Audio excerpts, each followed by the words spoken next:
Hey YouTube family, how are you guys doing? Well, welcome to part 2.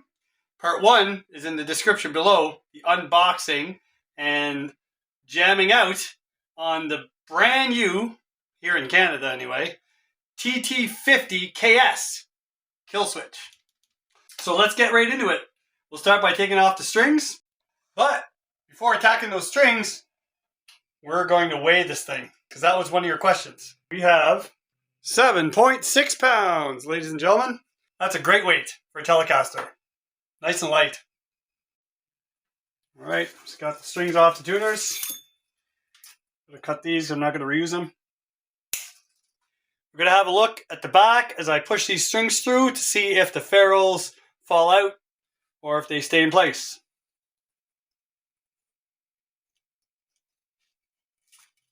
Oh, they are in there. They are seated. Perfect. And they're all flush to the body as well. All right, just giving you a close-up of this fretboard here.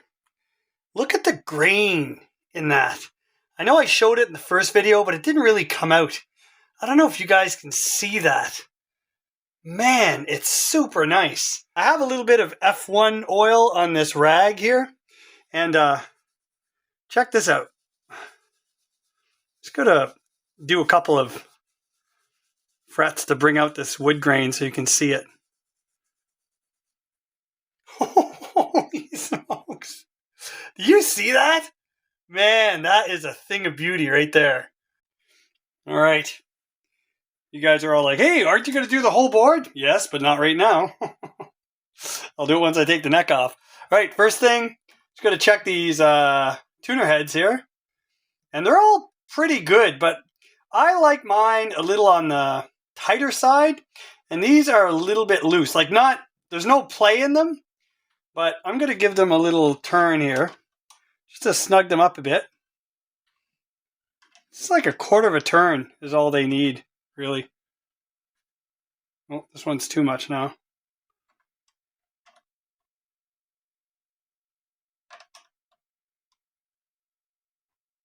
There we go. Like that.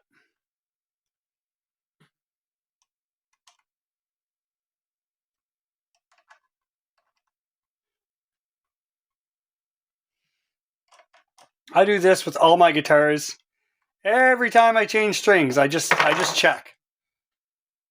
Oh yeah, that's better. While we're there, we'll take a 10mm wrench and we'll check to see if all these nuts are seated.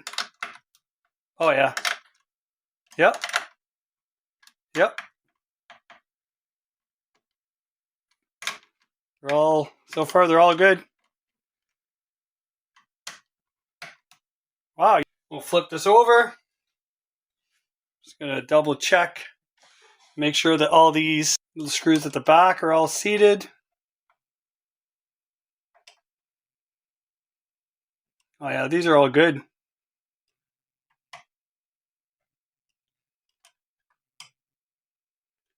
Yep, no problem. So no problem there. I'm just gonna peel these stickers off. Some people I talk to don't even know that they're there. But they're there. There's the little stickers that protect the back of these tuners during shipping. So you can take them off, and then once you polish up your guitar or clean it up or whatever, right, it'll just look a little shinier. And get that glue residue off. We'll do that later. I always like to see how tight these are. And holy smokes, wow, these are tight. All right. We'll see if these are threaded into the body.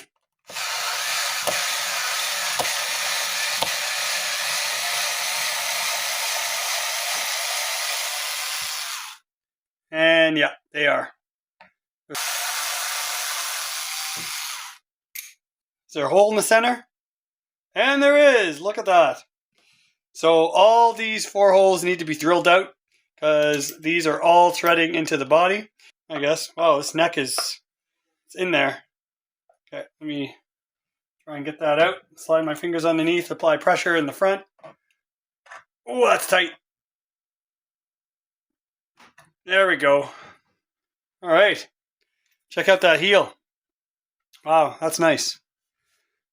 It's a little dry on front. You can see where, right, they contoured it to make sure it perfectly fits the pocket. Nice clean drill holes. They're not centered though. Like they don't, right? They're a little closer to the edge on this side than they are on this side. But I guess that's just how the guitar lines up. Nothing was out of alignment when I was playing it. All right. There's no, oh, look, wow. There's a nice neck pocket. Look at that. Super nice, super smooth. No shim. Just a little bit of paint in the corner there, but no lips. Everything's nice. All right. I'm super curious, guys, about these frets. There was like 0 fret buzz, and the action was super low when I tried this thing. So I really want to see how level these frets are. I'm suspecting they're perfectly level, but hey, you never know. So let's go check that out right now. Check this. Yeah, we definitely have some rocking, which makes sense because as you saw in video number 1, this neck was perfectly straight with the string tension on it. There was like little to no relief. So we're going to add some relief here. And you'll notice I have a light right there kind of pointing straight across. I use that so that when I get down to eye level, I can put my beam on the fretboard, and then I can, get down there and see if there's any light peering through anywhere of the beam. Perfect. Check those frets.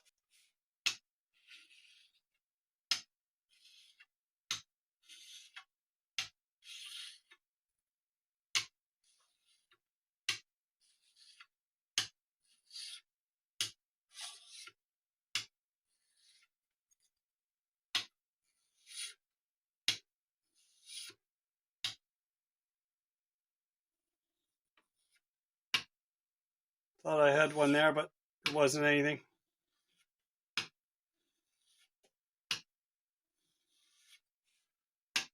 Wow.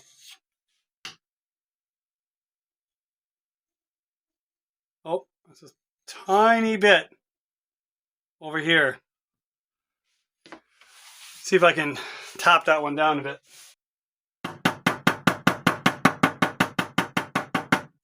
Might just be a seating thing.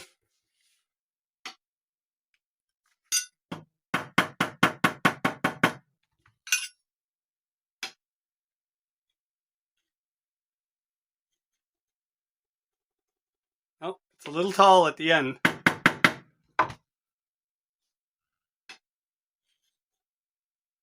Yep. These are all good. We have one slightly high fret right here, number 19. This is a super cheap crowning file. I like using a crowning file like this because it has teeth on the sides and all the way inside the channel. So this crowning file you can use to crown your frets. However, the problem with these crowning files is as you're crowning your fret, you will actually take meat off the top if you're not careful. So you really have to pay particular attention to that pencil line at the top of your fret once you're crowning. Now, what I use for crowning is this Music Nomad S file. It has a safe zone inside. I don't know if that'll come up. I've showed this on other videos, but there's actually a safe zone in the dead center of the file where there's no teeth. When you crown your fret, it'll crown it, right? It'll give you that nice round shape, but it will not take anything off the top. This is good for crowning, but this one is good for leveling because you can actually take meat off the top. But what I like about a crowning file for leveling is as you level, you're still maintaining the roundness of the fret. So you're not like shaving your fret square, like if I use just a regular file and then have to recrown the whole thing. So this is, I don't know, I just like that technique a little bit better. I'm gonna mark this one.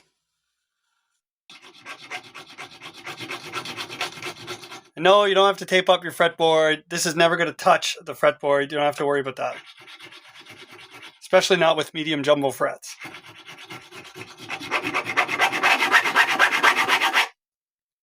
Some people say, how do you know when to stop? You don't. You just got to stop and check until you have the desired effect. Look at that. Oh, got a little bit on this end still.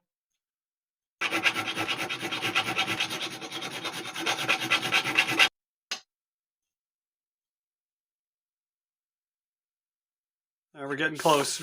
Barely rocking now.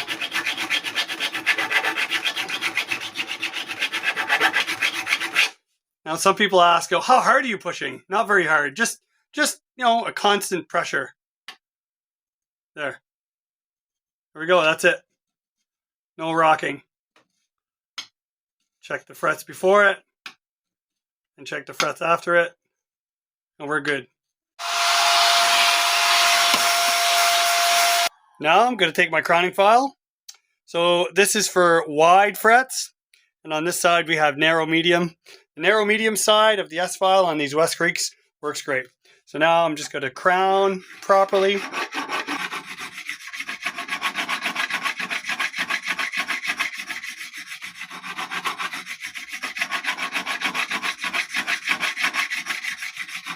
So we have no unlevel frets on this neck. So now I am just going to tape it all up so that we can polish each fret. I'll spend a little bit more time on this one, on number 19, because we leveled it and recrowned it. So this one will need a little bit more polishing than the rest. And if you guys know me, I hate taping up a neck. It takes so much time. So I use these. Ta-da! There we go. Neck taped.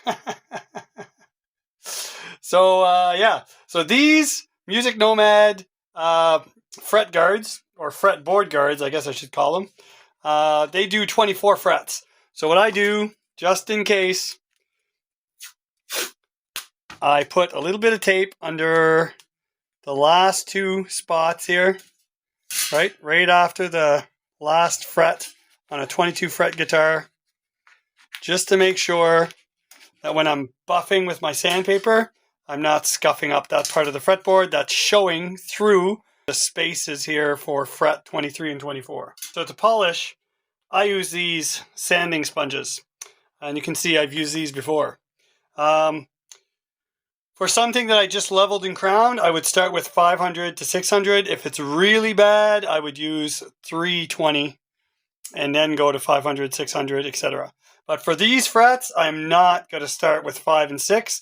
I'm going to start with 800 to 1,000 and then move on to 1,500, then to 2,000, then to 3,000, and then we'll polish it off with some extra fine steel wool. All right, so now I'm just going to use the 800 to 1,000 grit and do the whole board lightly and then just move on. So this is what this would look like. I know these frets are not terrible because of the demo, if you watch that video. So I just basically take 4 or 5 frets at a time, whatever will fit on the width of this, and I just pass. I do about 20 passes ish. You know, like I count 10 seconds in my head, kind of going back and forth. So give or take 20, 25 passes. And then I just move to the next bunch.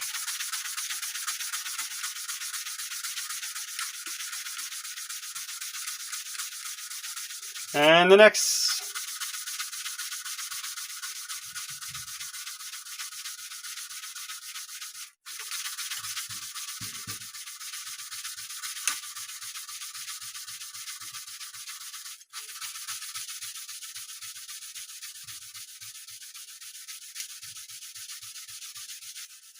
Oh, look at this.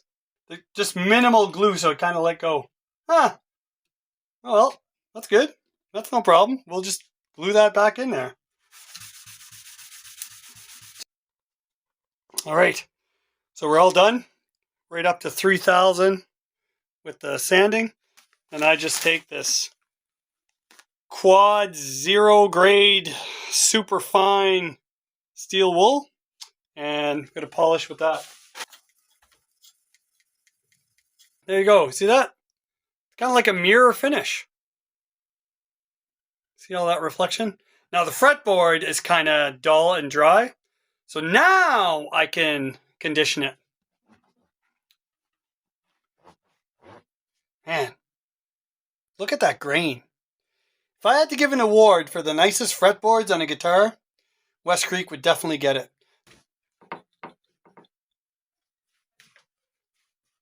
All right, gonna leave that here. We're gonna go check out that body. All right, before coming back in here, I just drilled out those holes. So now we have no binding of the screw in the body.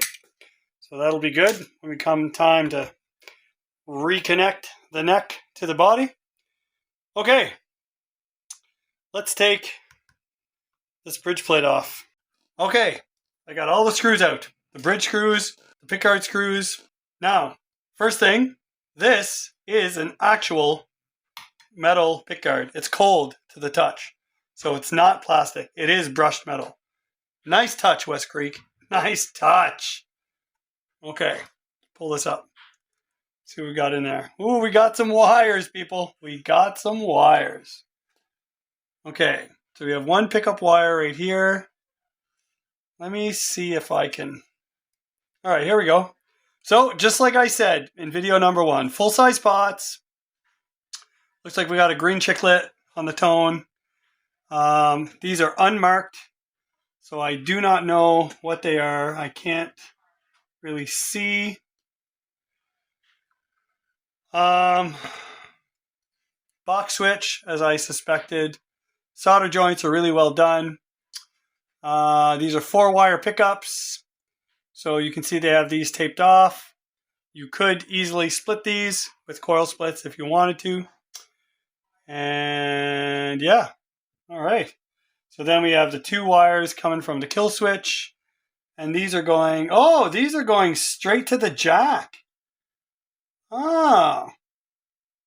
We have Alnico pickups. This says N for neck. And we are just going to check here. I want to make sure I'm not scratching anything. Going to check under the bridge. And there is a ground wire to the bridge. Look at that. That's good. Kind of messy under here, but it's just like the paint chipped when they drilled through for the string through body holes. So it's not too bad, but not as clean as I've seen. The pockets are really nice and clean. Check to see if there's shielding paint in there. Again, I want to make sure that this is all protected from scratches. Yes, sir. Look at that. Shielding paint in the WestCreek. Awesome. Good to know. So I don't know if you guys can see this, but so that kill switch is wired to both tabs of the output jack. I'm thinking these kill switch wires could be wired to the center lug of the volume pot and to the back of the volume pot. And then you could interrupt a signal right at the source as opposed to having it go all the way to the end. I don't know what's better, but I'm thinking the earlier in the chain, the better. Okay, just putting everything back in place. So all I did was rewire this switch to the volume pot as opposed to the jack. It's just a little momentary switch in there. That very simple. So it would be easy to change, easy to swap out. And you know, if you wanted to install a pickup selector toggle switch in here, I think there'd be lots of room.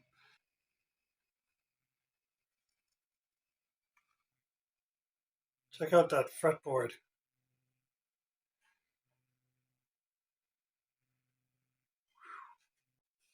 Oh, I thought I was recording, but I wasn't. Anyway, I glued that nut back in. All right, strings are on. All we have to do now is follow the train procedure. Tune, relief, action, intonation, and nut. We'll be ready to rock. All right, train is all done. Here's acoustic.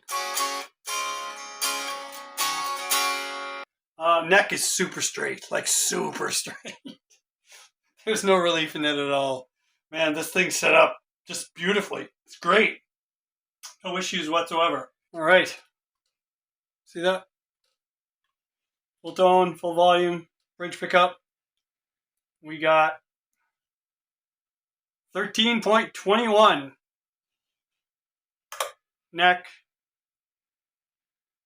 9.19, 9.18, 19, 18. And middle position, 5.48. There you go.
The only thing left to do with this thing is take it to a gig.